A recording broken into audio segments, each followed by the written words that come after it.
Hola, buenas tardes a todos. Es un placer una vez más estar con ustedes eh, en, en esta serie de seminarios que estamos organizando desde el Centro de Estudios Espinosa Iglesias. Mi nombre es Roberto Vélez, soy el director ejecutivo del centro. Y en esta ocasión estamos muy contentos de contar con la presencia del presidente nacional del PAN, Marco Cortés, justamente para que podamos hablar con él sobre la propuesta de acción nacional con relación a la situación de crisis que estamos viviendo en el marco de la pandemia de COVID. Y para poder dialogar con el presidente nacional del PAN, nos acompañan tres investigadoras, colaboradoras recurrentes del centro. Por un lado, se encuentra con nosotros Mónica Orozco, de Genders México, que también ha fungido como investigadora visitante del SEI. También ha estado trabajando con nosotros en temas de movilidad social. De hecho, es la coautora principal de nuestro último informe nacional de movilidad social y del de la Ciudad de México. Entonces, también se encuentra con nosotros Rosario Aparicio, del Colegio de México. Rosario también un especialista en estas temáticas que es muy sensibles en esta situación que estamos viviendo en México. Y Mariana Pereira, de la Universidad Iberoamericana, Campus Santa Fe. Les doy la bienvenida a todos y le explico rápidamente a la gente cómo vamos a operar. Primero, el presidente nacional del PAN nos va a hacer una presentación. Después, Mónica Orozco nos va a hacer un contraste de la propuesta del PAN con la propuesta que el Centro de Estudios Espinosa Iglesias publicó hacia finales de abril en términos de la situación de la crisis. Y luego tendremos un par de comentarios, tanto de Rosario como de Mariana, para después regresar con Marco Cortés para que reaccione a los comentarios que se hayan vertido.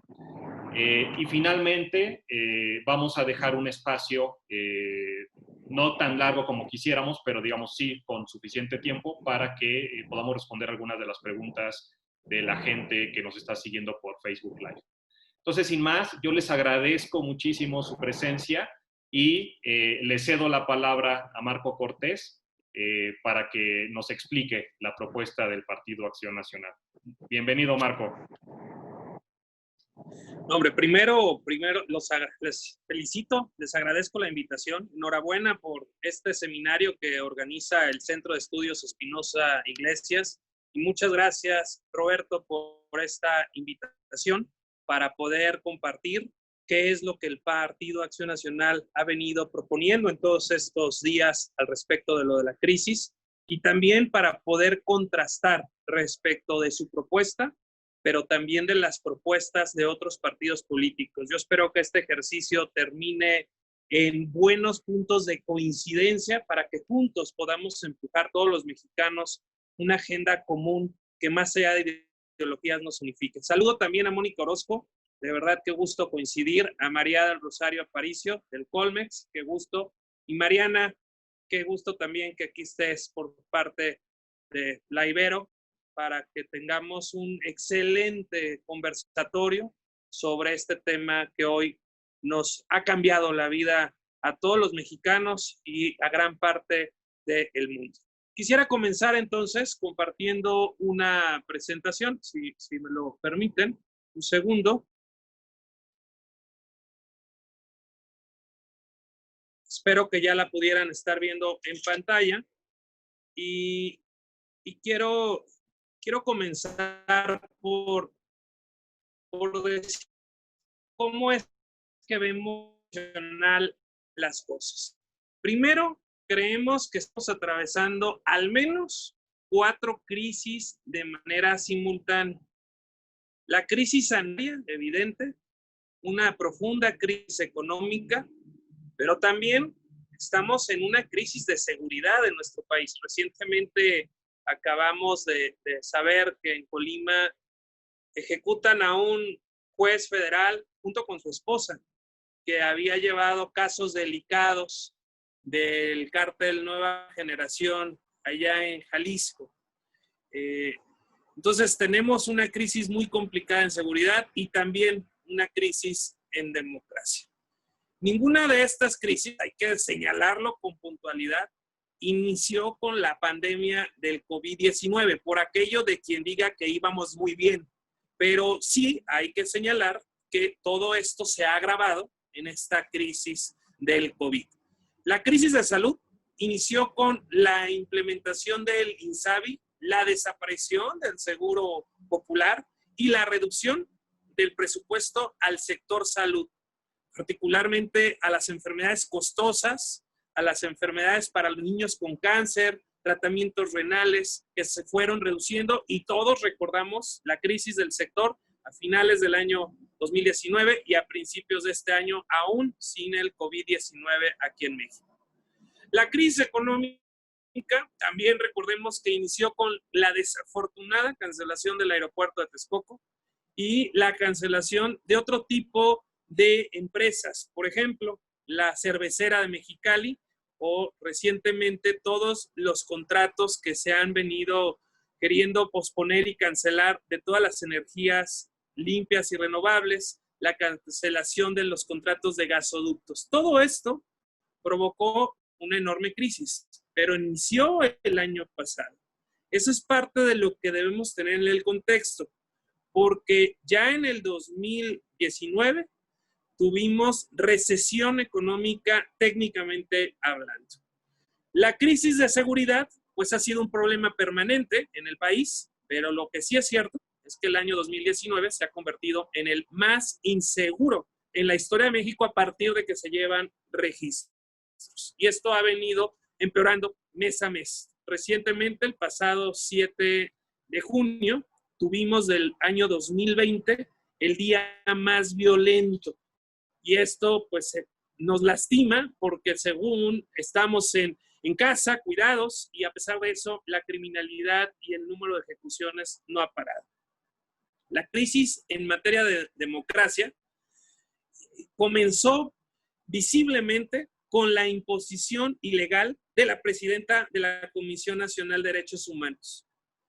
Y continuó pues con el desmantelamiento del Instituto Nacional de la Energía, de la Educación, y la propuesta de ampliar la Suprema Corte, la convocatoria a una consulta popular ilegal, y son muchos de los diferentes modelos como se ha venido lastimando la democracia, con las amenazas reiteradas a la reducción de financiamiento a los partidos políticos o bien al árbitro electoral.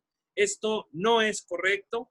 O como cuando se dio el fallo a favor de Marta Erika Alonso en Puebla y el gobierno resulta señalando que no estaban de acuerdo con la resolución cuando ya era una resolución final y el presidente siempre respetaba esos protocolos.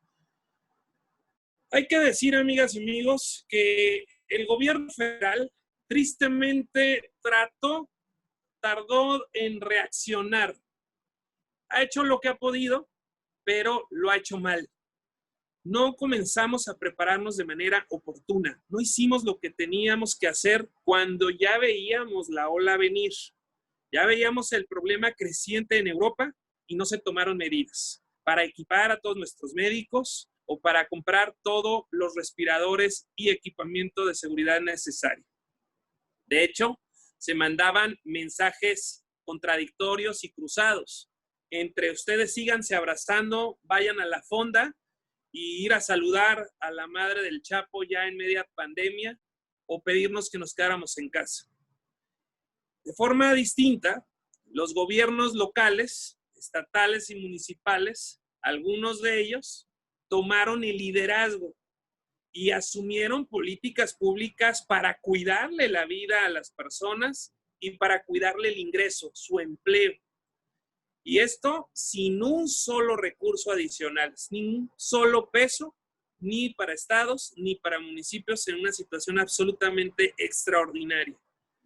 La sociedad civil, por fortuna, también comenzó a organizarse. Hay que recordar, por ejemplo, el Instituto Tecnológico de Monterrey fue el primero que dijo en marzo: separan actividades porque vamos a cuidar la vida. Y a partir de ahí, muchos hicimos nuestra propia medición y nuestro propio análisis y tomamos la decisión de también parar actividades y ya buscar cuidar la vida de todas las personas que colaboran o trabajan con nosotros. Eso hicimos en el Partido de Acción Nacional desde marzo, trabajar en casa y buscar fomentar el que todas las personas pudieran estarse cuidando.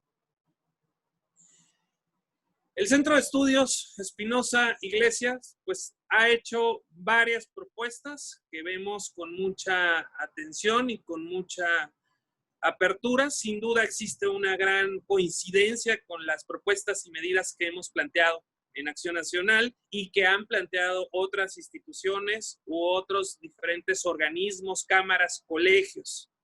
Es necesario, sin duda es necesario, lo compartimos, restituir el gasto en salud respecto de lo que se tenía en el 2015, pero en términos reales, para efecto de que podamos tener la inversión necesaria. Como sabemos, estamos por debajo, muy por debajo, de lo que recomienda la Organización Mundial de la Salud respecto del Producto Interno Bruto o del promedio de los países que integramos la OCDE.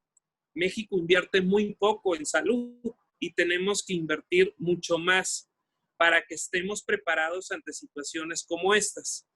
La transferencia de un salario mínimo mensual por 3 meses a las y los trabajadores que se encuentren en manera informal es una medida de hacerlo. Tuvimos propuestas como la del salario solidario también de Coparmex y hemos tenido propuestas distintas del seguro de desempleo, como es la propuesta de ustedes, con tope de 2 salarios mínimos mensuales por 3 meses para los trabajadores que pierdan su empleo.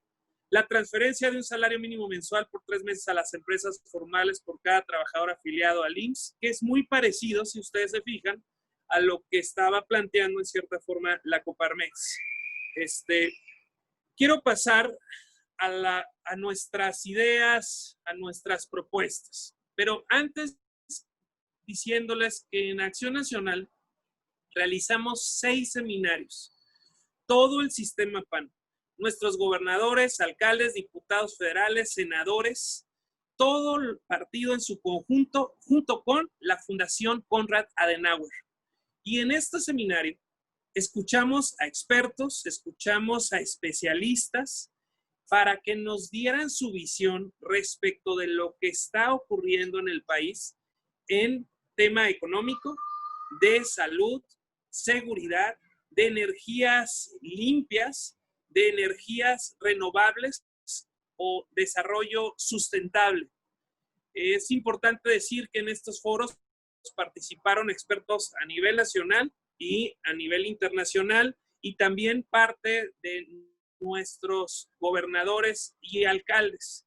Y entonces tenemos propuestas muy concretas en diferentes materias. Por ejemplo, en materia educativa es asumir la responsabilidad de cuidar la cultura y nuestro patrimonio. No ha habido políticas públicas para creadores de artistas durante la pandemia. Esto nos lo propuso Consuelo Sádic-Sar. La ley de ciencia y tecnología que garantice los recursos. Miren, el problema que estamos teniendo con este estilo de gobierno es que estamos limitando las capacidades de todas las universidades, de todos los estudiosos académicos, de todos los científicos. Y México tiene que apostar a la ciencia, a la tecnología, a la creación, a la innovación, a la investigación. Lamentablemente no se está haciendo y tenemos que impulsarlo. También Lorenzo Gómez Morín nos propuso generar un organismo autónomo para generar los contenidos educativos, porque hoy vemos con mucha preocupación cómo se quiere generar una corriente ideológica en los niños a través de la educación básica, cosa que se nos hace muy delicado. Tenemos que cuidar qué es lo que se les está enseñando a los pequeños. Adicional a esto, se comentó con retos de accesibilidad todavía muy complejos en el país, pero tenemos que aprovechar las diferentes plataformas tecnológicas y tenemos que buscar darles educación de calidad a distancia a los niños, a las niñas, a nivel básico, a nivel secundaria, preparatoria, para que de esa manera podamos generar una educación mucho más equilibrada. Y esto obliga a generar mayor accesibilidad a las diferentes tecnologías y al Internet. En materia de energía, Gonzalo Monroy, por ejemplo, nos propuso recuperar la autonomía de los órganos reguladores para recuperar la confianza de los inversionistas. Uno de los grandes problemas que estamos hoy viviendo en México es la incertidumbre del país. La confianza país es lo que permite que nuestra moneda tenga un valor, que vengan inversiones, que vengan a arriesgar y que no tengamos una tasa de interés tan alta por el costo del riesgo de invertir en nuestro país. Pues requerimos recuperarlo, que no se manejen con criterios ideológicos y políticos. Jordi Herrera nos propuso no perder la transición energética que se tenía rumbo a las energías limpias. Como ustedes saben, tenemos acuerdos como el de París, suscritos, confirmados, en los cuales hay que apostar por tener energías limpias, como lo están haciendo otros países, mirando hacia el futuro y no como ocurre en México, mirando hacia el pasado. Lamentablemente, aquí sí hay una visión retrógrada en la materia. Lo vemos recientemente con el banderazo de salida del Tren Maya, en donde se nos informa que va a ser operado a través del diésel. Digo, ya no nos hubiera extrañado que nos hubieran dicho que iba a ser con carbón, pero cuando se hace ya en el mundo con energías limpias, con energías renovables, con energía eléctrica. Entonces, nosotros sí nos apostamos a la transición energética, a que ésta se abra, se aperture y se potencialice. Nos propuso Israel Hurtado proteger las inversiones en energías limpias mediante juicios internacionales y amparos. Por fortuna, los amparos, aquí mi reconocimiento al Poder Judicial, que ha venido haciendo su chamba y ha venido echando abajo este acuerdo ilegal que se hizo y además con vicios de inconstitucionalidad. Entonces, por fortuna se han venido ganando los amparos y estamos trabajando para poder impulsar una revisión constitucional en la Corte. En materia de seguridad, es necesario desmilitarizarla de forma progresiva, gradual y ordenada. Es necesario apostarnos porque tengamos policías civiles preparados, capacitados, con filtros de seguridad, y esto nos lo propuso Alejandro Madrazo. No se puede sustituir a las policías con militares, deben de coadyuvar, y esto es necesario. Los militares tienen una preparación distinta con fines que son completamente de la defensa nacional, de nuestra soberanía como tal, y solo deben entrar de manera subsidiaria cuando ya los policías ya no pudieron, pero no de manera permanente, como ahora se está haciendo y sin ningún tipo de regla ni coordinación con los estados. Esto nos lo propuso Sigrid Arts. Alejandro Opp nos habló de la separación funcional. Los militares en activo no pueden formar parte de la Guardia Nacional. Así está el mandato constitucional, pero pues ya saben que al presidente y al gobierno eso de cumplir la Constitución y la ley como que no es lo suyo. En materia de salud, nosotros estamos proponiendo un servicio nacional de salud único, público, regionalizado, descentralizado y cobertura universal. Esta es propuesta que nos hizo en el seminario el doctor y el secretario José Narro. Un sistema de salud con la capacidad de producir información confiable y oportuna para tomar decisiones. ¿Qué es lo que ahorita no tenemos? Se nos habla de una cantidad de personas que han fallecido, pero también ya se reconoce que hay un subregistro importante en el número de fallecimientos. Tenemos una altísima tasa de letalidad, no sabemos realmente qué es lo que está pasando, no sabemos cuántas personas han fallecido hoy por COVID, tristemente no lo sabemos, y no sabemos cuándo en realidad se va a empezar a aplanar la curva. Nos dijeron en marzo, nos dijeron en mayo, que en tal fecha. Bueno, pues esto ya pareciera una burla, los datos no les cuadran. Entonces, lo primero que requerimos tener es información confiable. Y ustedes han visto que no solo gobernadores de mi partido, sino de varios partidos, han señalado que los datos que está ofreciendo el vocero del gobierno en este tema no son los reales y están siendo maquillados. Reconocer que el actual 1.5% del PIB, al que me refería al inicio de mi exposición, que se enfoca a salud, es absolutamente insuficiente. Esta es una propuesta de Héctor Jaime, diputado y especialista en el tema de salud. En economía, nosotros estamos proponiendo una política industrial, empresario con empresario. O sea, necesitamos realmente apostar para que haya productividad. Es lo que no entiende el presidente. Hoy el presidente en Hidalgo dijo que va a generar 10,000 empleos a través del programa Jóvenes Construyendo el Futuro. Perdón, pero eso son programas sociales y un programa social es muy distinto a un empleo. Un empleo que cotiza, que genera antigüedad, que aporta, que produce. Al gobierno se le ha olvidado que para repartir primero hay que producir. Entonces nosotros sí apostamos a la productividad y al trabajo como la forma para que la gente se supere y salga para adelante. Apostamos por el ingreso mínimo solidario, por el ingreso vital, por como le quieran llamar, pero que el Estado garantice que todas las personas tengamos un ingreso mínimo para poder llevar nuestra actividad básica de alimentación y de vestir. Requerimos hacerlo y particularmente requerimos hacerlo en este momento en donde muchísimas personas se quedaron sin su empleo. Oficialmente, con datos del IMSS, más de 1 millón de personas, pero estos son los que son de empleos formales. De manera informal o de autoempleo, el número de personas que tristemente han perdido su trabajo es enorme o su ingreso. Y necesitamos tener medidas concretas, específicas, un seguro de desempleo.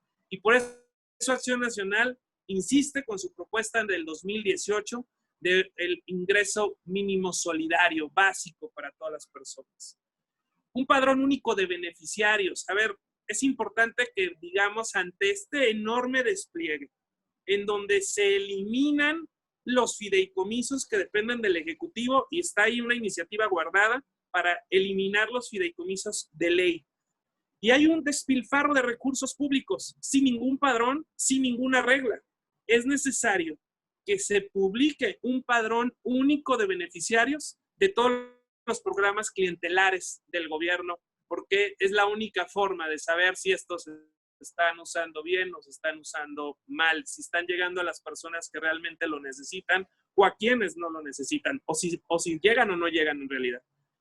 Se requieren alianzas empresariales, locales, con nuestros gobiernos estatales, con fondos de capital de riesgo. A ver, el problema se llama liquidez. Hagamos que las empresas tengan liquidez, que el dinero cueste menos, que sea fácil poderse financiar, apalancar, generando garantías. En este tema debemos reconocer al Banco de México que lo ha hecho bien. Ha venido bajando la tasa de referencia y generando las garantías para que se pueda lograr esto. Sin embargo, lo que tenemos que impulsar es a través de los gobiernos locales, que realmente están haciendo mejor su trabajo, podamos darles mucho mayores facilidades a los diferentes micro, pequeños empresarios. Registro de personas en la fuerza laboral. Necesitamos saber de qué tamaño es el problema. ¿Cuánta gente necesita laboral? ¿Cuánta gente necesita un trabajo? Porque hay gente que viven en la zona rural y se autoemplean. Hay gente que puede hacerlo a través de sí mismo como profesionista independiente. ¿Cuánta gente realmente está en la fuerza laboral activa, esperando encontrar una oportunidad o ya teniendo ese desarrollo laboral? Un directorio de empresas y de establecimientos formales e informales. No existe en el país, no existe en los estados, lo requerimos. Un ecosistema nacional de innovación industrial. Muchas de estas propuestas son de Eduardo Sojo, de José Enoch Castellanos. Y el verdadero reto de la democracia. Las propuestas y los esfuerzos por generar opciones para enfrentar la crisis han demostrado que en México existe una unidad en muchos aspectos fundamentales. Dicho de otra manera, nosotros podemos coincidir en muchas cosas, el sector productivo puede coincidir con nosotros, muchos partidos pueden coincidir con nosotros, el sector de la academia puede coincidir también, pero quien no escucha es el gobierno federal, no se deja ayudar. Nosotros le hemos pedido de forma reiterada, una y otra vez, un gran acuerdo con las ideas de todos, sin ningún tipo de ideologías de parte de quién viene la idea, sino con la disposición de construir para salir adelante por parte de nuestros gobiernos estatales, municipales, diputados, senadores y partidos, y del sector productivo. No existe pues esta disposición, lamentablemente, de construir. Yo diría que tenemos un gobierno federal muy idiático y que defiende su idea a pesar de estar equivocada. Y bueno, también parte de su estrategia, esto lastima la cera a la democracia, pues es la de siempre tener un enemigo, los buenos, los malos, y esto tan absurdo que fue como hablar de un documento falso como fue la BOA, nos habla del estilo del presidente, lamentablemente. Nosotros le hemos pedido al presidente con mucho respeto, señor presidente, compórtese como jefe de Estado, no como un jefe de partido. Usted debe de hacer gobierno, no debe hacer política. Lamentablemente, todos los días en la mañanera hace política y no hace gobierno. Y desde la mañanera, que es un espacio de gobierno, a través de las plataformas que tiene, denosta y ataca a quienes podemos pensar legítimamente distinto. Acción Nacional evidentemente no conspira, no somos golpistas, somos demócratas. Y lo que estamos apostando es que sea a través de la democracia, con los votos en el 2021, como logremos un equilibrio. ¿Para qué? Para poder reconducir la política económica social, para poder asignar recursos, para poder revivir programas como el de prevención del delito y muchas otras cosas que se podrían hacer en un nuevo entendimiento donde México quede claro que no es el país de un solo hombre, sino de millones de mujeres y millones de hombres que pensamos distinto, pero que debemos tener la capacidad de ponernos de acuerdo. Nosotros claramente no pedimos la renuncia del presidente, nosotros lo que le pedimos es que se ponga a trabajar y nos dé resultado. Concluyo diciéndoles, amigos, las agendas que hemos impulsado son muy coincidentes en muchas cosas, son detalles, los puntos de vista distintos, en donde en esfuerzos como estos es muy fácil que nos pongamos de acuerdo y podamos construir agendas comunes. Nosotros hoy ratificamos nuestro deseo de sumar, de construir, de entendernos y confirmamos que México cuenta con Acción Nacional desde la posición en la que nos encontremos. Cuentan con nosotros porque tenemos la obligación de hacerlo bien en donde gobernamos, 10 estados de la República, más de 400 ayuntamientos, y cuentan con nosotros como oposición, que tenemos la obligación de levantar la voz, de denunciar pública o formalmente cualquier cosa que no veamos de manera correcta. Quiero agradecerles de verdad nuevamente por este espacio y esta oportunidad para poder conversar. Muchísimas gracias, Marco. Marco Cortés, presidente nacional del PAN. Y le cedería la palabra a Mónica Orozco para que haga el contraste de propuestas. Adelante, Mónica, por favor. Gracias, Marco. Gracias, buenas tardes a todas y a todos. Muchas gracias por la amplia presentación y explicación. Voy a usar yo una presentación muy sintética y, bueno, tratar de hacer un recuento. Desafortunadamente, pues no nos va a alcanzar el tiempo para hacer una discusión completa, pero también eso nos deja espacio para futuras sesiones de discusión también, en donde me parece que se plantean temas que son muy relevantes y de carácter estructural.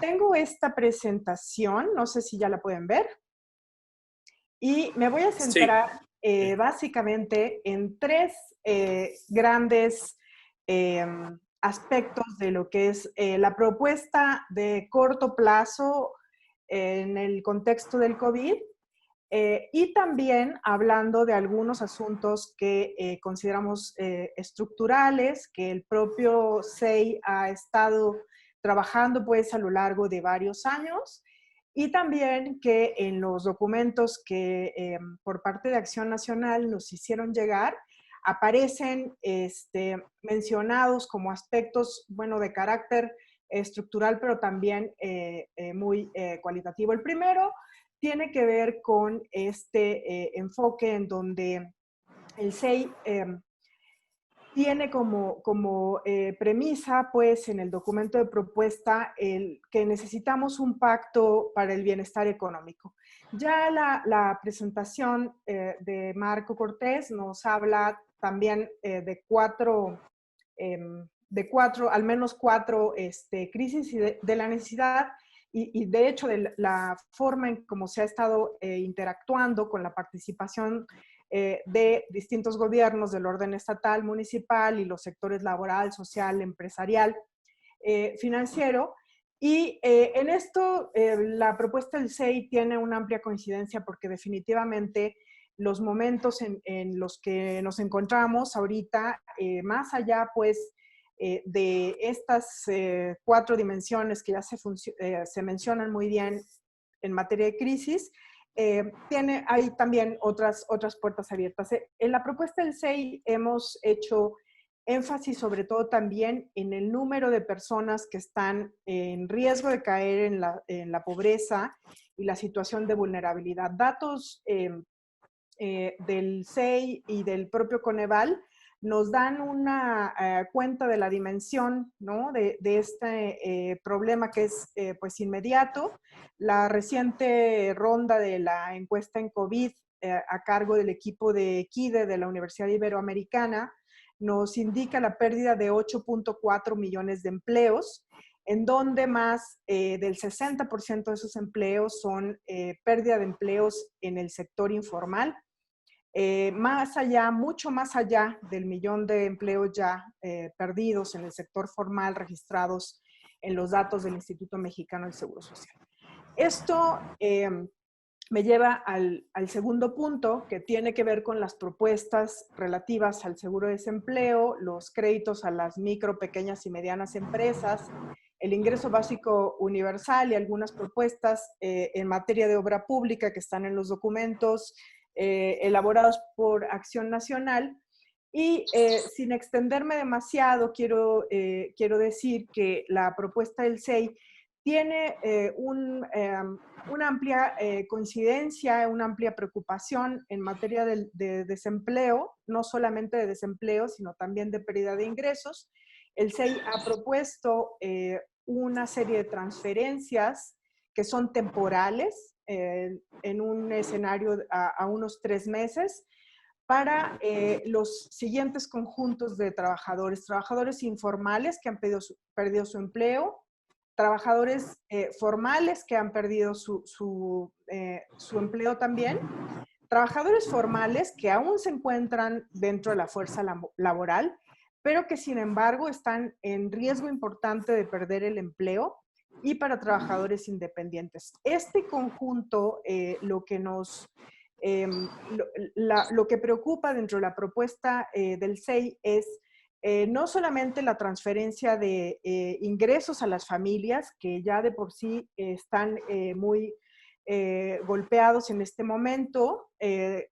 La reciente encuesta en COVID presentada por la Ibero nos dice que hay una preocupación enorme entre la población mexicana por la situación que estamos pasando, con datos en los que más de una tercera parte de la población ya presenta niveles de preocupación y de ansiedad muy elevados. Y por eso es que el SEI también ha alineado su apoyo a la propuesta de ingreso vital o ingreso básico universal, porque esta situación está yendo bastante más allá de estos aspectos que se mencionaban al inicio en la presentación que nos acaba de hacer Marco Cortés. Y que básicamente podrían ser resueltos pues a través de un conjunto de transferencias que permitan a las familias resolver situaciones inmediatas. Los mismos datos de esta encuesta y de otras que están en paralelo surgiendo ya nos hablan de más de una quinta parte de la población con riesgos muy importantes de satisfacción de sus necesidades elementales de alimentación. Y esto, creemos que desde el SEI, esta propuesta presentada con el concurso pues, de expertas y expertos de diversas disciplinas, es una de las formas de atajar el problema. Por último, para no tomar también tanto tiempo, me voy a centrar en uno de los aspectos que han estado puestos también en la palestra recientemente y que tienen que ver con propuestas relativas a la reducción de impuestos y la generación de estímulos fiscales, específicamente en lo que se refiere a la deducibilidad de gastos médicos mayores y la enseñanza que va de la básica a la superior. A este respecto, el SEI lo que ha sí enfatizado de manera muy importante es la necesidad de recuperar el gasto en salud, no solo de atender a la actual emergencia, sino de recuperar el gasto que desafortunadamente desde el año 2015 hemos visto reducirse de manera pues, muy importante y también con subejercicios relevantes en el último año que definitivamente requieren pues, de un proceso de reorganización que permita tener un sistema de salud de mayor calidad. La propuesta en materia de COVID no necesariamente tiene un detalle muy específico en materia de reforma hacendaria y de otros elementos sociales, pero el SEI se ha venido desarrollando en los últimos 10 años parte de esta propuesta.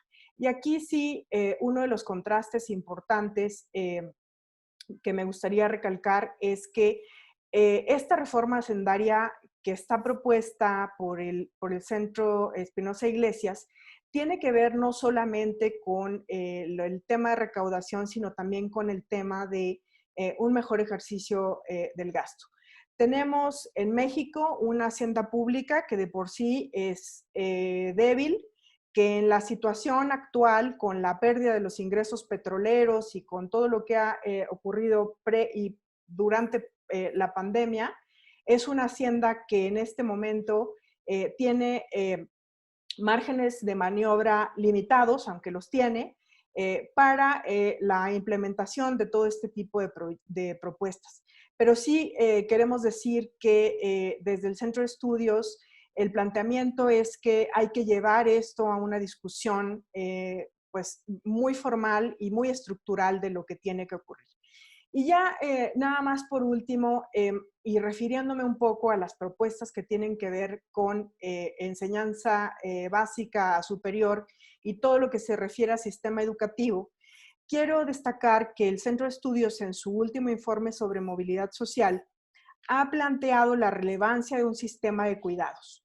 Un sistema de cuidados basado no solamente en la atención de las primeras infancias y de la población escolar, sino que como ya lo hace la propia Constitución de la Ciudad de México y muchas iniciativas a nivel internacional, que voltea a ver a las poblaciones necesitadas de cuidados y que resulta sumamente relevante en este momento durante el proceso de recuperación de la crisis para garantizar las posibilidades de las mujeres, que valga la pena decir, han tenido unas tasas de pérdida de empleo que son hasta 30 o 40% mayores que las de la población masculina y que desafortunadamente en ausencia de un funcionamiento normal del sistema educativo, no van a tener posibilidad de volver a muchos sectores, algunos de ellos la industria, en donde son una fuerza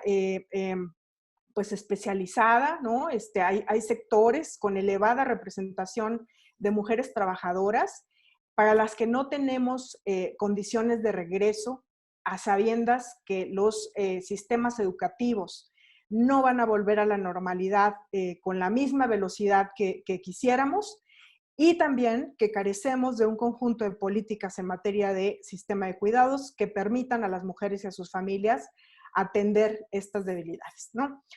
Voy a dejar acá tres preguntas que me parecen muy relevantes y que ojalá Marco Cortés y también las colegas pudiéramos ayudar, ¿no?, a construir. El primero es el tema de cómo financiar las medidas propuestas. El segundo tiene que ver con aspectos más cualitativos de cómo operar un ingreso básico universal, pero sobre todo también un padrón transparente. Ya en la presentación nos hacías referencia, Marco, a el asunto de los padrones únicos y posiblemente el hablar de los padrones locales pudiera ser, ¿no?, un punto de partida para en siguientes momentos profundizar esta discusión. También creemos que es un elemento fundamental y que se construye también, desde luego, desde lo local. Y por último, el cómo garantizar la rendición de cuentas en lo inmediato y en lo estructural. Y con eso detengo mi presentación. Muchísimas gracias. Muchas gracias, Mónica. Y sonó tu alarma, creo, porque era cuando tenías que terminar y terminaste justo a Exacto. tiempo, ¿no? No, muchas gracias, Mónica.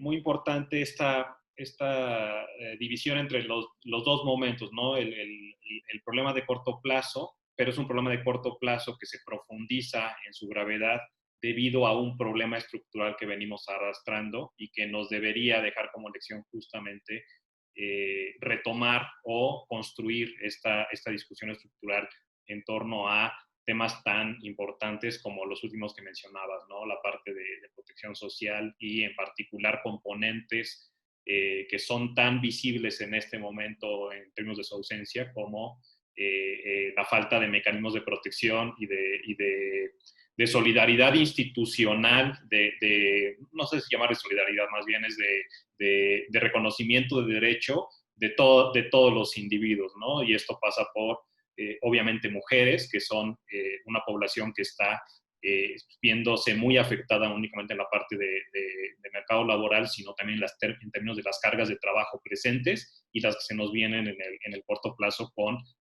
el regreso a la supuesta normalidad, ¿no? Entonces, te agradezco, Mónica. Ya le dejaste ahí una tarea a los demás con 3 preguntas. Y entonces lo que hago es cederle la palabra ahora a Rosario Aparicio. Bienvenida, Rosario, y contamos tiempo. No contamos tiempo. Adelante. Bueno, buenas tardes. Muchas gracias primeramente al CEI por organizar estos diálogos tan urgentes en este momento de la pandemia. Y bueno, pues estoy muy contenta de compartir el espacio con Marco, con Mariana y con Mónica. Voy a compartir la presentación.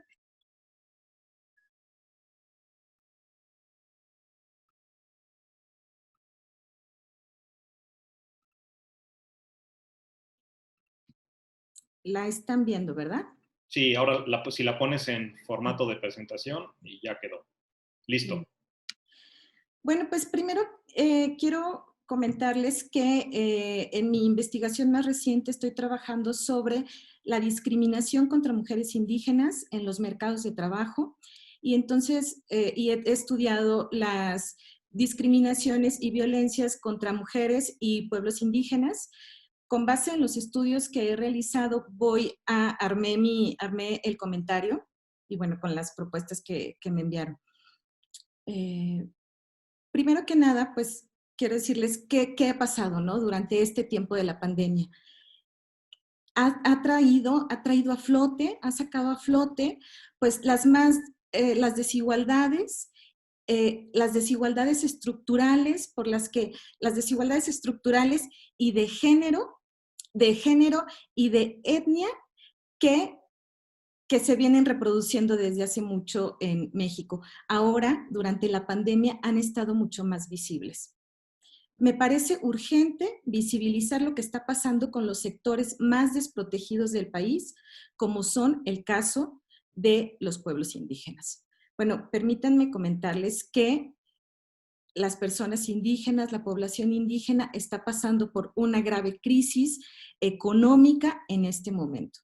La mayoría de un porcentaje muy grande de la población indígena trabaja en la informalidad, trabaja en los espacios públicos y en este momento tiene su actividad económica parada.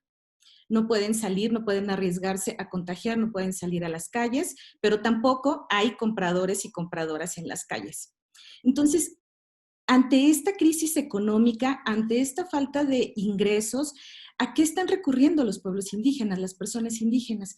Bueno, están recurriendo primeramente a las donaciones, están pidiendo comida a cambio y también están realizando trueques, están intercambiando su arte indígena por comida. Las mujeres indígenas están intercambiando sus productos, su arte, por leche y por pañales para sus hijos. Y bueno, están también intercambiando sus productos por el valor del recibo de la luz, por el valor del gas. Esa, digamos que es la crisis por la que están atravesando las personas indígenas en este momento. Es verdaderamente grave, ¿no? Entonces, quisiera un poco que recordáramos el país que somos, la sociedad que somos, el país multicultural que somos. Bueno, México tiene 68 pueblos indígenas y 68 lenguas indígenas. De acuerdo con los datos de la encuesta intercensal de 2015, en México hay 25.6 millones de personas que se autoadscriben como indígenas, que es el 21.5% de la población. Hay 7.3 millones de personas que hablan alguna lengua indígena, que son bilingües, hablan el español y la lengua indígena. Esto es un 6% de la población. Casi 1 millón de personas solo hablan su lengua materna, no hablan español, son monolingües. Y también hay 1.3 millones de personas que se reconocen como afrodescendientes. Esa es nuestra sociedad multicultural, así estamos representados los mexicanos y las mexicanas. Entonces, digamos que con base en esta multiculturalidad, mi propuesta es que se realicen políticas públicas interseccionales, políticas públicas que integren la perspectiva de género y la perspectiva étnica, porque construyendo políticas interseccionales, me parece que podrías de esa forma disminuir las desigualdades de género que existen, pero también las desigualdades y las discriminaciones contra la población indígena. En México hemos avanzado muchísimo en transversalizar la perspectiva de género. Se ha invertido mucho capital humano, mucho presupuesto para crear políticas con perspectiva de género, para disminuir las desigualdades que existen entre mujeres y hombres de este país. Pero me parece que hace falta, y hay un camino todavía muy largo por recorrer, para transversalizar la perspectiva indígena, para considerar al 25 millones de personas que se consideran indígenas en este país. Cuando estoy diciendo que estas políticas deben tener enfoque de género, creo que tiene que haber, y ahora durante la pandemia, estas propuestas de políticas que están presentando las organizaciones y los partidos políticos, tiene que haber políticas públicas, puntos específicos para las mujeres, que reflejen la doble carga que están asumiendo, como lo dijo hace un momento Mónica, que están asumiendo las mujeres frente a la pandemia, las mujeres indígenas y las mujeres no indígenas, que no están consiguiendo salir a los espacios públicos para vender su arte indígena, que están en la economía formal y que perdieron sus empleos ante la pérdida de empleos y, por supuesto, ante la pérdida de ingresos. Y además, que es una doble carga, que están asumiendo también el trabajo de cuidados en sus hogares. Y además también que estas políticas o estas propuestas deben tener la perspectiva étnica, que puedan proponer específicamente qué se va a hacer con las familias indígenas, cuál sería la propuesta económica para sacar de la crisis, para que las familias indígenas enfrenten la crisis por la que están atravesando. Como les comentaba al inicio del comentario, un porcentaje muy alto de la población indígena realiza trabajos informales. Las mujeres y las niñas indígenas comercializan sus productos, su arte en los espacios públicos. También las mujeres indígenas, hay una proporción muy grande que son trabajadoras del hogar y que son jornaleras.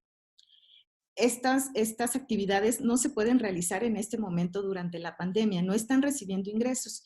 Los hombres indígenas suelen ser albañiles, boleros, diableros, músicos. Todos estos trabajos, los de las mujeres y los de los hombres, totalmente precarios e informales y que se realizan en los espacios públicos, la mayoría. Me surgen dos cuestionamientos con las propuestas, la del PAN y la del SEI, cuando hablan del sistema de salud, asignar recursos inmediatos a hospitales. Y entonces, mi comentario sería, ¿cómo garantizamos que los recursos lleguen a los hospitales rurales? Que los recursos bajen hasta ese nivel. Porque además, como sabemos, es una realidad que los hospitales rurales no tienen infraestructura para atender y muchísimo menos ahora durante la pandemia van a tener la infraestructura. ¿Cómo aseguramos que esos recursos lleguen hasta ese nivel? Pero además, el otro problema es cómo aseguramos que las personas indígenas que se contagien con COVID sí puedan acceder a los servicios de salud, porque los servicios de salud en este país tienen una característica, hay un racismo estructural, una discriminación, se ejerce un racismo y una discriminación contra las personas indígenas y mucho más contra las personas indígenas que no hablan español. Entonces, me parece que es un problema muy importante, que hay que hablarlo. Todas las personas indígenas tendrían que tener acceso a los servicios de salud. ¿Cómo lo garantizamos? Y en la otra propuesta de trabajo informal, porque como les decía, un porcentaje muy alto realiza trabajos informales, entonces veo que en ambas propuestas proponen un salario o un ingreso vital, o un ingreso, o también está la otra propuesta del ingreso vital. Bueno, mi preocupación es cómo, si se aprobara, cómo, y es un cuestionamiento también, cómo se llevará a cabo esta transferencia para las comunidades indígenas. Porque en primer lugar, las familias indígenas que están en las comunidades más apartadas no tienen internet. Si se va a hacer un registro para armar un padrón, ¿cómo imaginamos que las personas indígenas se registren? Cuando, de acuerdo con las cifras de la encuesta intercensal de 2015, 9.8% de las viviendas indígenas del país, solo 9.8% tiene acceso a internet. También el 11% de las viviendas indígenas, solo el 11% tiene acceso a una computadora. Entonces, ¿cómo no tienen acceso ni a computadoras ni a teléfonos inteligentes? ¿Cómo se haría el registro? Y además, bueno, el punto más importante es que muchas personas indígenas no tienen cuenta bancaria.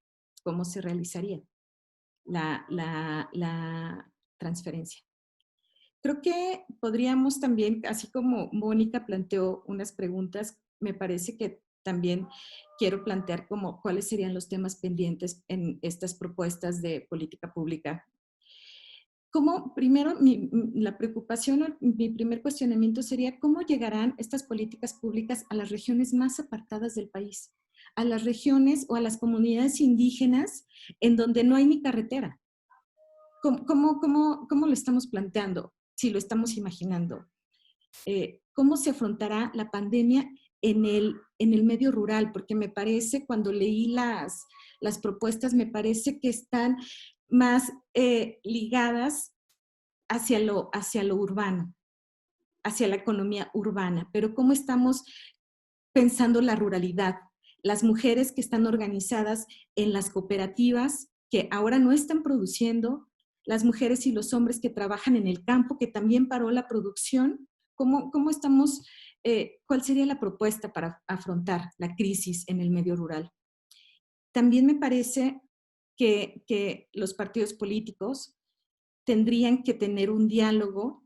Tenemos un Instituto Nacional de los Pueblos Indígenas que está haciendo en este momento diagnóstico sobre el nivel de la crisis, cuánto va a repercutir la crisis en los pueblos indígenas.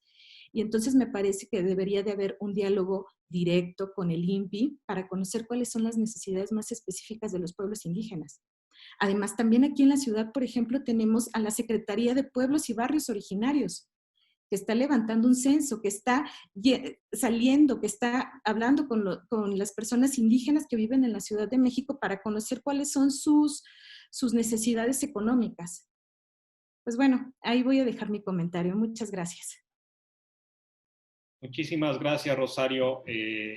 Justamente con la presentación de Rosario, lo que podemos ver es cómo digamos, el choque en particular de la crisis no es parejo, y de hecho puede ser muy disparejo en términos de la magnitud del efecto, ¿no? Entonces, cuando hablas en primer lugar, dimensionas en términos de tamaño de población, de qué tamaño de población estamos hablando, estos 25 millones de personas. Luego y obviamente haces este cruce muy al principio con el caso de no solo grupos étnicos, sino que son grupos étnicos, son mujeres, ¿no? Y entonces ahí tú ya tienes un grupo mucho más vulnerado, yo no soy vulnerable, sino vulnerado por la crisis. Y después el gran reto, ¿no? Que es, por un lado, en términos de conceptualización de una propuesta de política pública, cómo la llevas a cabo, ¿no? Teniendo claro a esta problemática. Y segundo, el gran reto de operacionalización, si es que estuviéramos en condiciones de efectivamente poder instrumentar una política con estas características, ¿no? Entonces, ahí yo creo que dejas muchísima tarea, tanto técnica como política, pero muy importante que no se pierda de vista, ¿no? Que eso es muy común, ¿no? Que se pierda de vista. Muchísimas gracias, Rosario. Y entonces lo que hago ahora es cederle la palabra a Mariana Pereira de la Ibero Santa Fe. Adelante, Mariana. Gracias, Bueno, Rosario. pues, antes que nada, pues les quiero dar las gracias por esta invitación, para participar en este panel. Creo que es un ejercicio súper interesante para todos, para tratar de buscar como puntos en común y además como para ver cuestiones como, por ejemplo, lo que mencionaba ahora Rosario, que son cosas que a lo mejor cuando uno piensa en una propuesta general normalmente no se toman tanto en cuenta y son súper importantes porque es una población muy, muy vulnerable, ¿no? Entonces yo traigo una pequeña presentación y voy a tratar de compartirla. A ver, me avisan si no se comparte.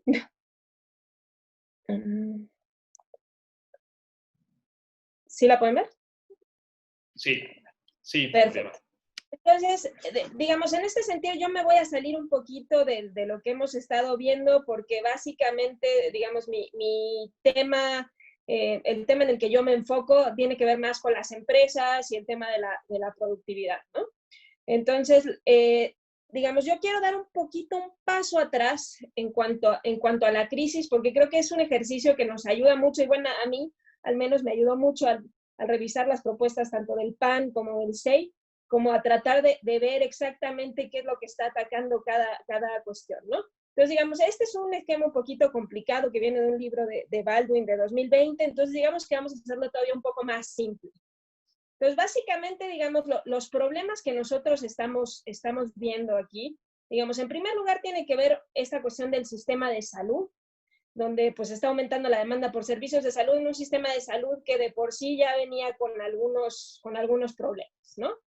Por otro lado, viene esta interacción, digamos, entre las empresas y los hogares, que, digamos, sobre todo la parte de las empresas donde yo me enfoco más, donde, digamos, lo que observamos es, o sea, las empresas enfrentan esta cuestión del cierre temporal, ¿no? Digamos, hoteles, restaurantes, teatros, etcétera, que, digamos, antes eran empresas que percibían un ingreso y de pronto, pues tienen que cerrar y ya no están percibiendo ese ingreso y van a tener que hacer algunos ajustes de alguna manera. Lo cual se puede mitigar, digamos, de alguna forma parcialmente por algunas empresas que lograron, pues no sé, hacer cosas por internet o hacer envíos de algunas cuestiones. De alguna forma se puede mitigar, pero digamos, ese es un problema fuerte, ¿no? Adicionalmente tenemos, por ejemplo, un problema además de esta parte de las empresas que cerraron y que no pueden estar vendiendo, una parte de una baja demanda por productos durables. Es decir, nosotros no vamos a, pues no sé, en este momento, ante esta incertidumbre, pues la gente no dice voy a comprarme un coche, voy a comprarme un refrigerador, etc. Entonces, esa cuestión también es una que le pega a la demanda, ¿no? Adicionalmente, tenemos por el lado de las cadenas de suministros, los insumos, las exportaciones, digamos que hay algunos cierres al comercio internacional, que eso nos está pegando de alguna manera les está pegando a las empresas, ¿no? Digamos, un cuarto canal en este sentido sería la parte de la falta de financiamiento.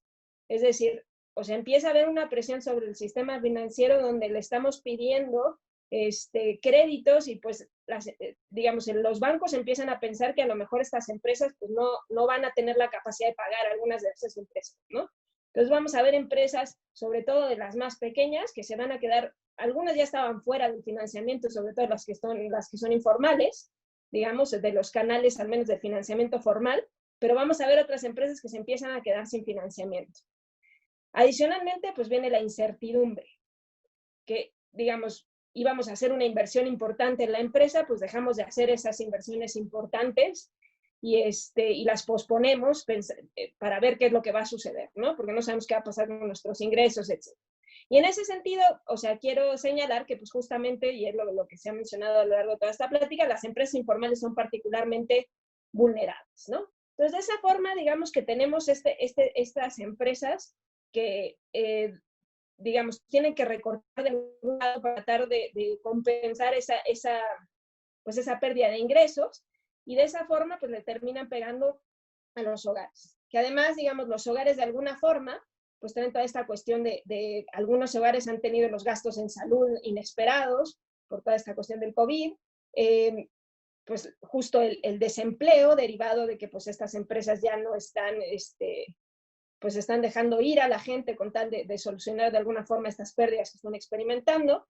Algunos no pierden el empleo, pero pues sí les reducen los ingresos. Toda esta gente que le dice, no, pues no pierdes el trabajo, pero no te voy a pagar en lo que está cerrado, ¿no? Este tipo de cuestiones, o bajas de salario incluso. Y pues, ¿qué pasa? Pues la población más vulnerable, pues, digo, como señala muy bien el SEI, pues cae en pobreza, ¿no? Y nuevamente, pues la gente que trabaja en el sector informal es particularmente vulnerable.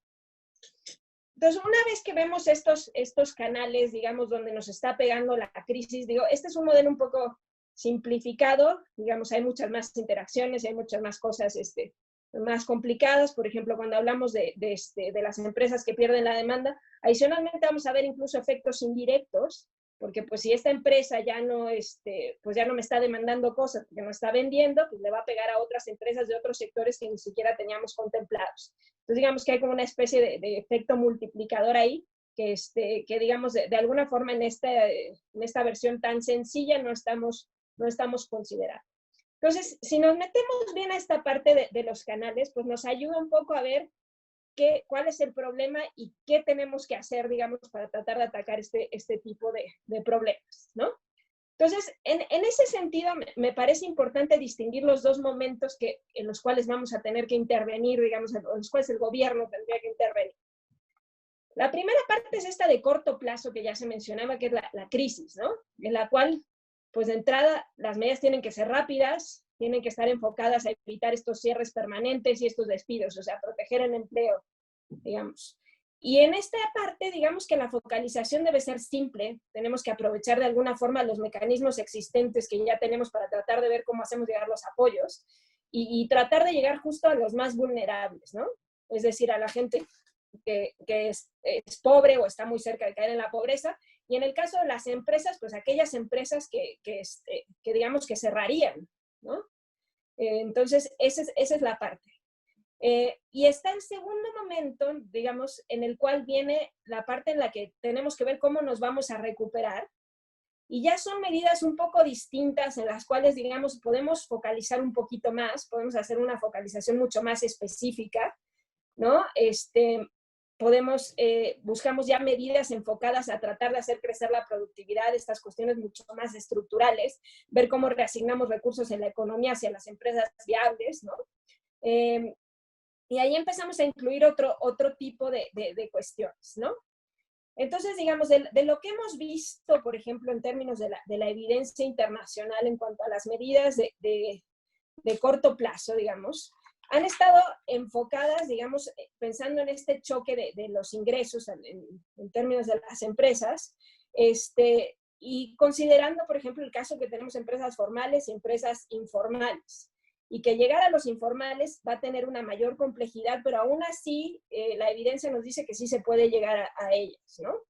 Entonces, pensando en este choque de ingresos, pues se busca ver cómo hacemos para que estas empresas tengan financiamiento, es decir, que cuando, digamos, queremos proteger el empleo, y la idea es que cuando corten sus gastos, de alguna forma no vayan por el lado del empleo, ¿no? Que tengan alguna forma de financiar, por ejemplo, todos sus gastos fijos para tratar de proteger de esa manera el empleo. Entonces, una forma, pues, es la del financiamiento, que de hecho estaba considerada en ambas propuestas, tanto la del PAN como la del SEI, y ver cómo mitigar algunos costos, ¿no? Lo que se ha hecho en algunos países es justamente cortar cuestiones como de servicios, de pago de servicios, la luz, el agua, etcétera, cuestiones de predial y todo, que en bueno, que se han mencionado mucho recientemente, y también un poco por el lado del impuesto para tratar de mitigar ese choque que traen las empresas en cuanto a ingresos. Otra cuestión que se ha visto también es la parte, por ejemplo, de los subsidios salariales, ¿no? O sea, esta cuestión de tratar de que digamos, las empresas reciban subsidios salariales de tal forma que se comprometan a no despedir a nadie, ¿no? Esa es una cuestión importante, que sean un poco condicionadas a no despedir a nadie, que la propuesta del SEI va mucho en ese sentido, de decir, pues se reciben estas transferencias por los empleados que tienen registrados en el IMSS, ¿no? Digamos, y habría que agregarle siempre y cuando te comprometas a no despedir a nadie, ¿no? Porque también puede existir esta cuestión de te dan la transferencia y luego despides a la gente, ¿no? Entonces eso también podría ser un poco problemático, ¿no? Entonces, digamos, en cuanto a las características de estas políticas y las consideraciones importantes, es que estas políticas tienen que ser transparentes y con horizonte temporal claro. Las políticas, sobre todo las del corto plazo, deben ser transparentes y con horizonte temporal claro. En ese sentido, me parece bien las cosas que presenta el SEI, donde se mencionan por 3 meses, y tienen que ser muy claras en cuanto a las reglas.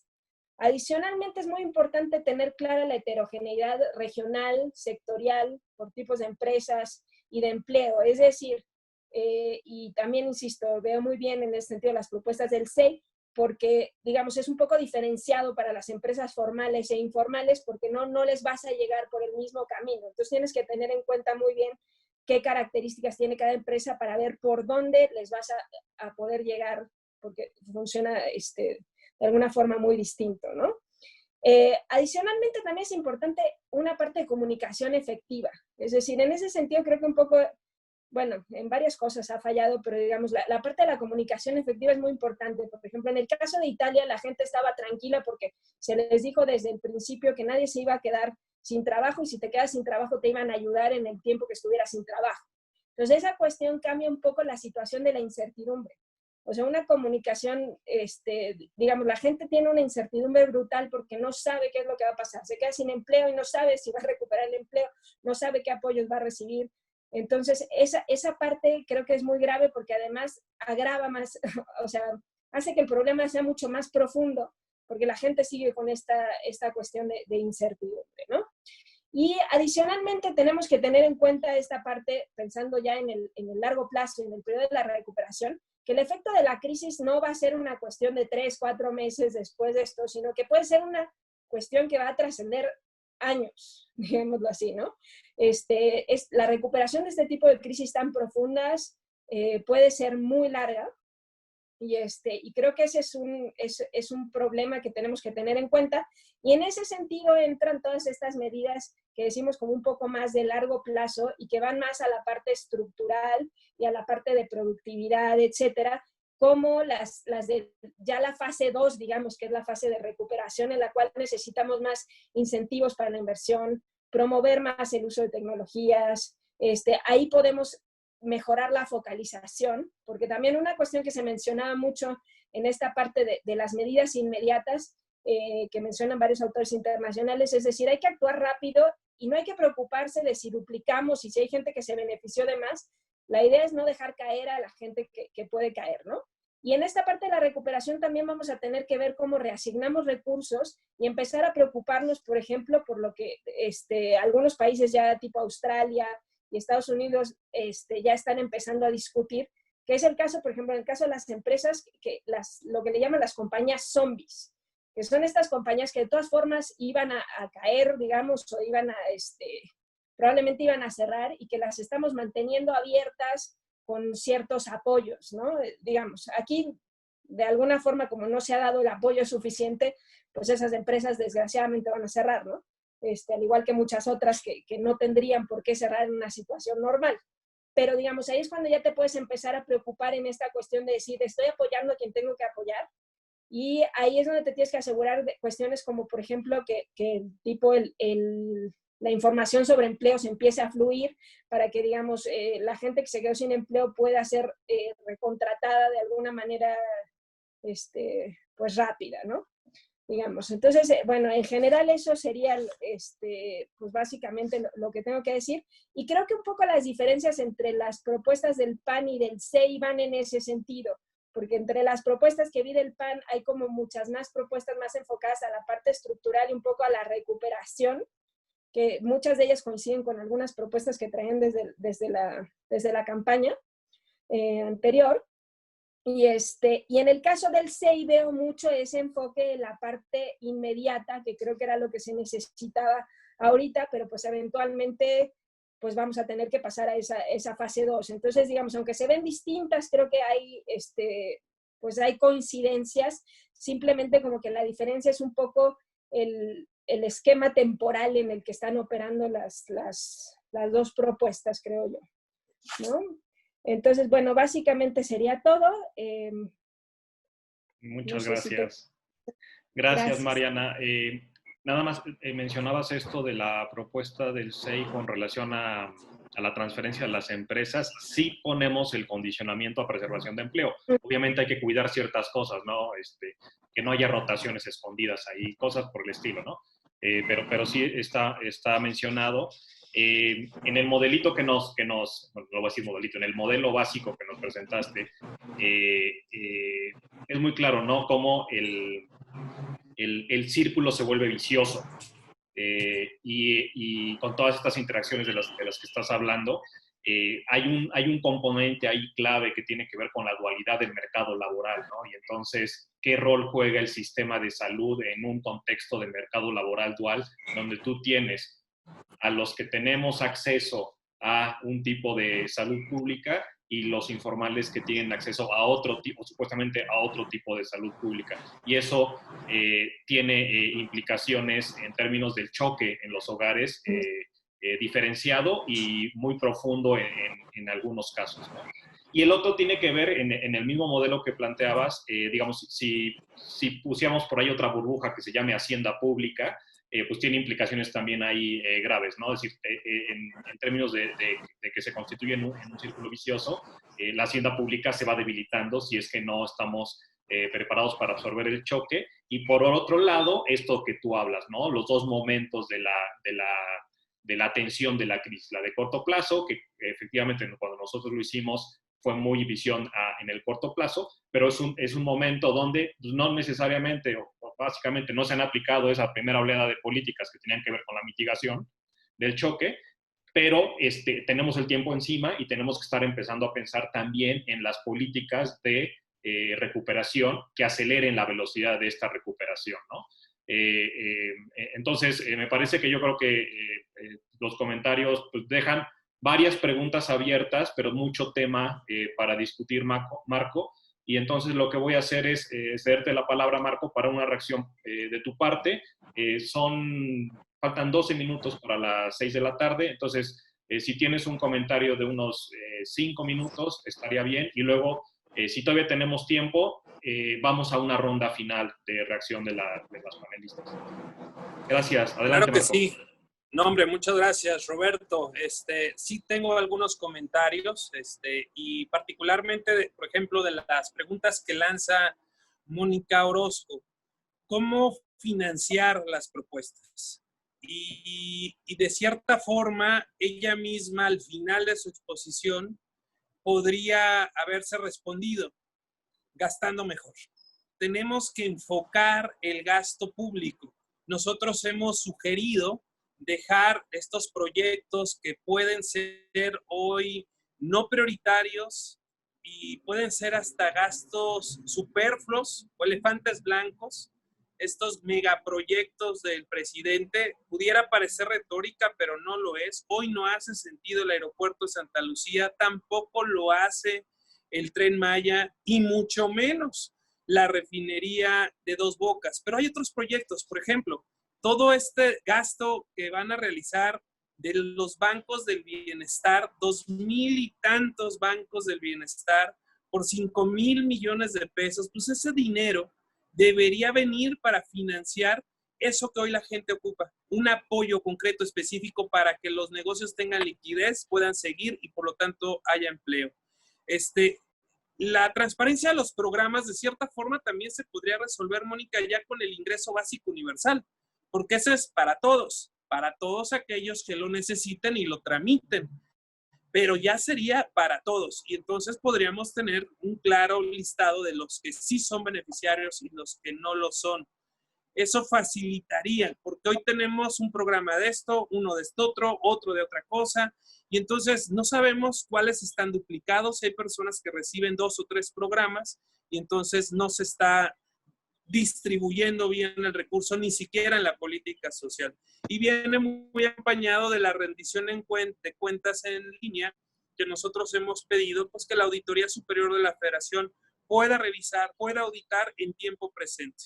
Rosario, hiciste un comentario súper interesante. Mira, y tú te referiste casi toda tu exposición a los pueblos indígenas, pero esto están afectados, indígenas y no, en toda la zona rural. La verdad que es muy lamentable darnos cuenta cómo se cerraron recientemente todas las clínicas del IMSS. Y no me refiero a este año, por eso decía yo que la crisis de salud vino del año pasado, 2019. Se cerraron todas las clínicas rurales del IMSS, a donde van todos los trabajadores del campo, indígenas y no indígenas, que entonces al cerrar todas estas clínicas simplemente ya no se hacen los chequeos, particularmente las personas mayores que ya tienen que hacerse chequeos de cáncer de mama, de cáncer de próstata, el chequeo frecuente que tiene que hacerse, la aplicación de las vacunas para los niños. Entonces sí es muy lamentable que se haya decidido retirar, cerrar las clínicas rurales, infraestructura que ya estaba y que hay que invertir más, como ya todos aquí hemos coincidido, en el sector salud para poder dar una mejor cobertura.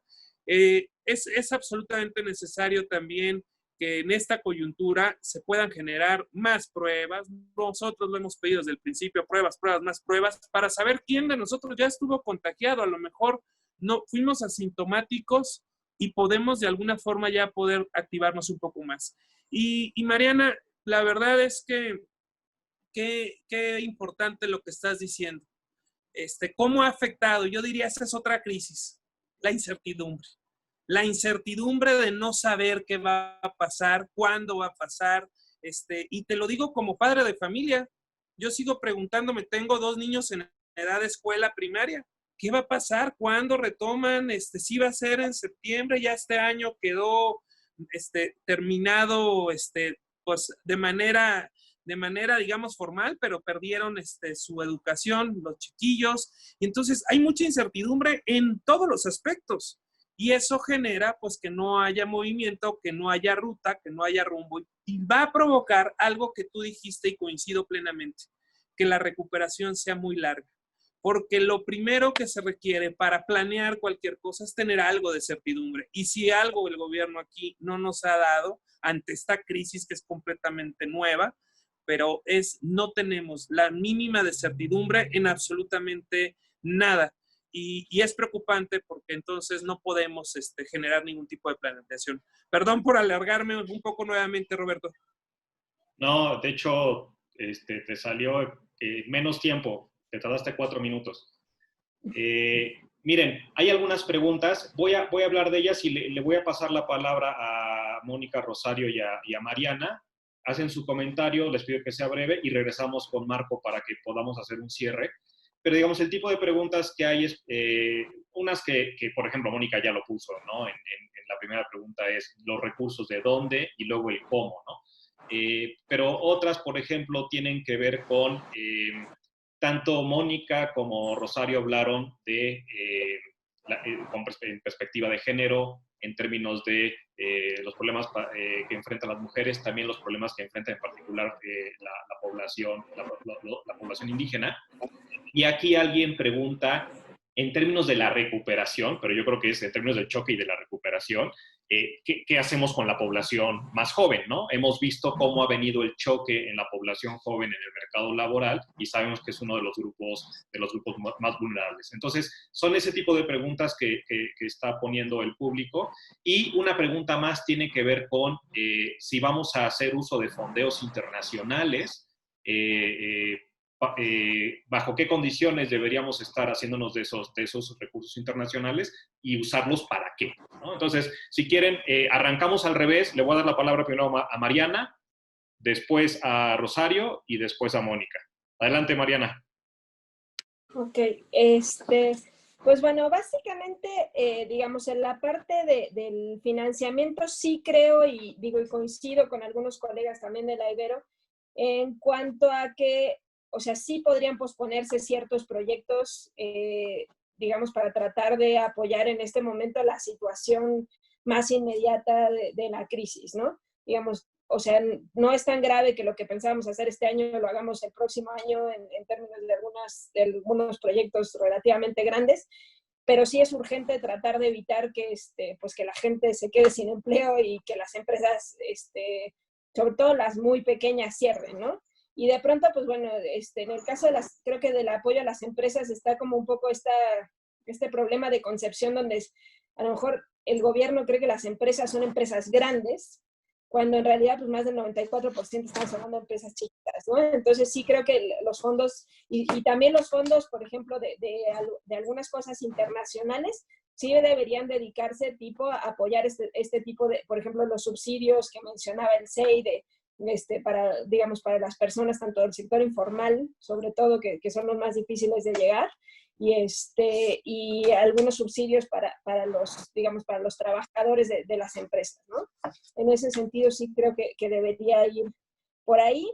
En el caso del empleo, creo que va a ocurrir una reconfiguración importante en términos, digamos, ahorita los jóvenes se han visto afectados, pero también sí creo que, por ejemplo, va a pasar una reconfiguración, digo, por lo que he leído en algunos de otros países, etcétera, donde probablemente muchas personas mayores ya no van a recuperar o sea, que pierdan el empleo ahora ya no lo van a recuperar y vamos a terminar haciendo un recambio generacional en ese sentido del empleo.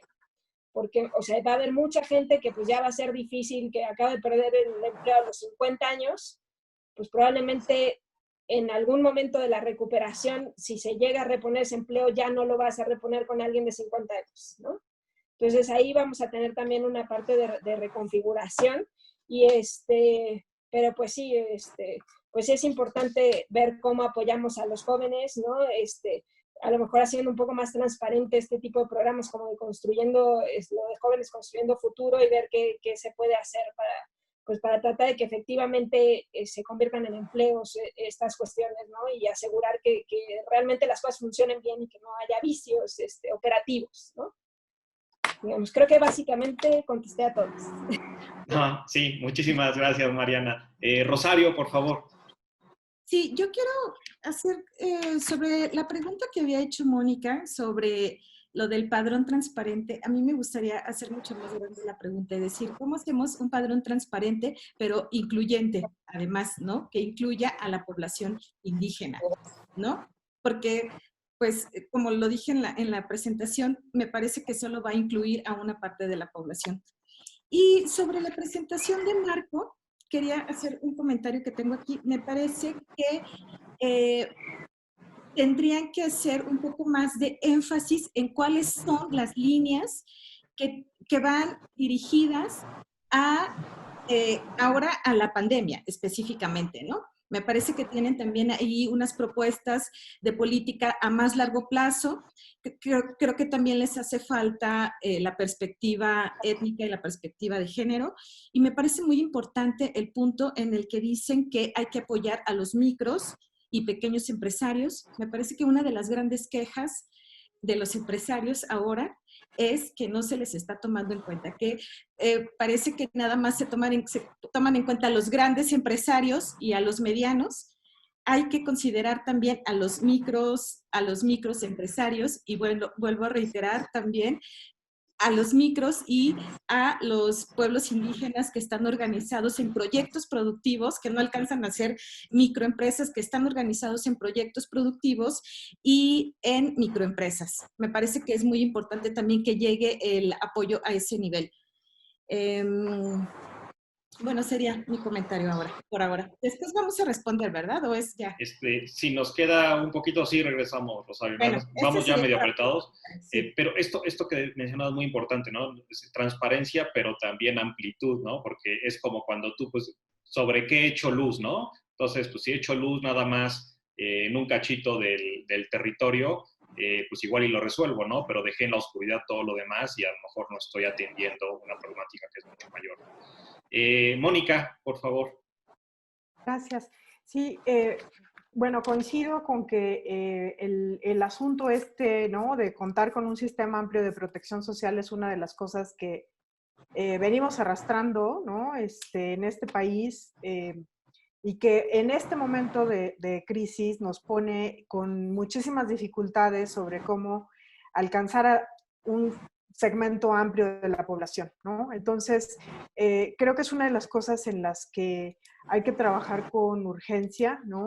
Eso nos lleva pues también a plantear los retos que hay en general sobre el sistema de seguridad social y de protección social. O sea, el hecho de que tengamos un seguro social institucionalizado que alcanza solamente a un muy pequeño segmento de la población y que no está tampoco preparado para contener una crisis como la que tenemos en este momento, en el sentido de poder garantizar transferencias temporales, tampoco ni siquiera a la población que está en el sector formal, es una cosa que creo que hay que poner sobre la mesa en esta siguiente pues fase de profundización, ¿no?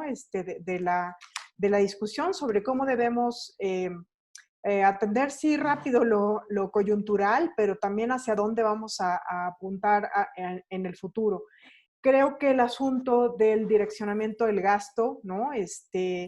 Hay que tener muy presente que gastar no necesariamente si no se hace con cuidado, si no se hace con alcance geográfico y a la población de distintos estratos, se corre el riesgo ya visto en crisis pasadas en México y en el mundo de concentrar los recursos en obras o en espacios en donde la derrama por sectores que están segregados, ¿no? En el ámbito de la construcción, por ejemplo, las mujeres están con muy baja participación. Los recursos que se destinen a obras de construcción van a permear muy poco sobre la fuerza laboral femenina y sin en cambio hay muchos otros espacios en donde las mujeres están sobre representadas.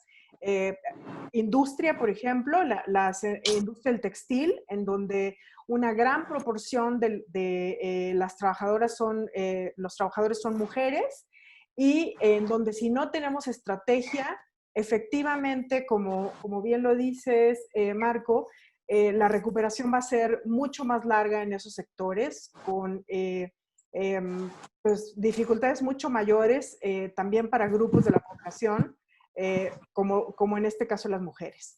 Gracias. Pues miren, en mi cronómetro nos quedan 7 minutos. La verdad es que hemos sido muy disciplinados el día de hoy, muy ordenados. Y entonces, no sé, Rosario, ¿tenías un comentario más? No sé si lo quieres hacer. Si no, lo que hacemos es regresar con Marco. Y si todavía nos queda un piquito, vamos contigo, ¿sí, Rosario? Entonces, Marco, por favor. Gracias, Roberto. Miren, quiero compartirles esta presentación, que son las líneas de crédito que México ha venido solicitando con el Banco Mundial.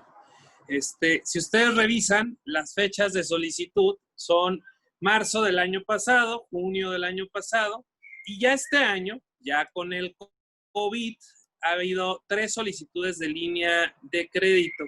Pero pueden observar ustedes la más amplia, que es COVID acceso financiero. La pregunta es, ¿y eso cómo se va a gastar?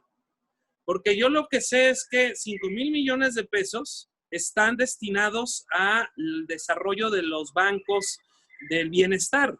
Y eso es como en qué van a beneficiar ahorita, en lo que tanto se necesita en este momento para cuidar el trabajo y a las micro y a las pequeñas empresas, y que entonces no cierren estas porque difícilmente van a abrir.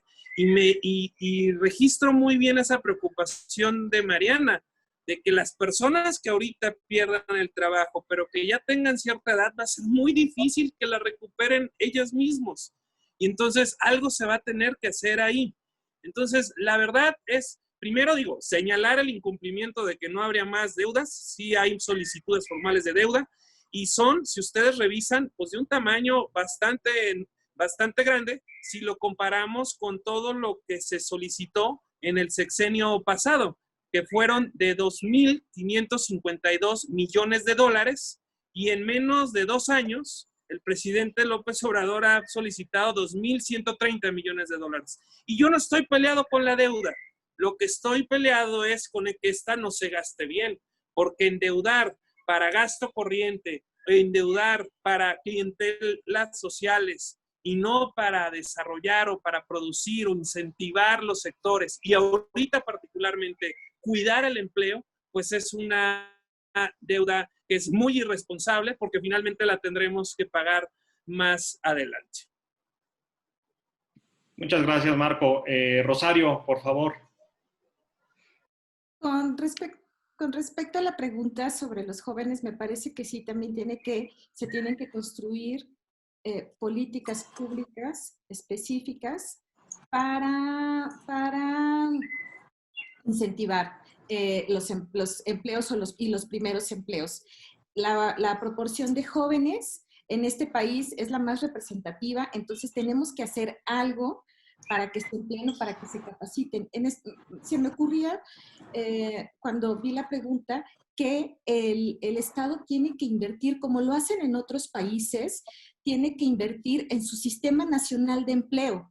El Sistema Nacional de Empleo ahora es como la última alternativa a la que recurren las personas que están buscando un trabajo. Me parece que tiene que invertir, y entonces sí tiene que ser este intermediario entre la oferta y la demanda de trabajo. Que capaciten a los jóvenes, que sean bolsas de trabajo, porque los jóvenes se van a las bolsas de trabajo privadas, ¿no? Entonces me parece que sí hay que poner un foco muy importante en los jóvenes, los que perdieron ahora. Los jóvenes, hay muchos jóvenes que eran freelance, que están sin trabajo, para que recuperen sus empleos, para que se vuelvan a emplear.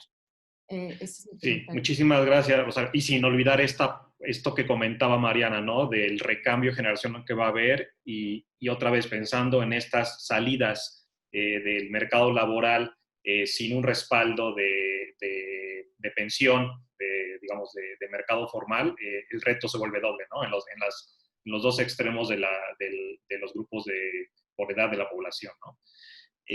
Sí. Marco, un mensaje final para la gente y ya después regresamos conmigo para darle cierre, por favor. Mientras más reuniones, foros, diálogos se realicen, es mejor para el país. Necesitamos conversatorios, necesitamos debates, y que entre todos convenzamos al gobierno de la necesidad de escuchar a los expertos, de escuchar las diferentes voces y de tomar, venga de quien venga, las mejores ideas, las mejores propuestas.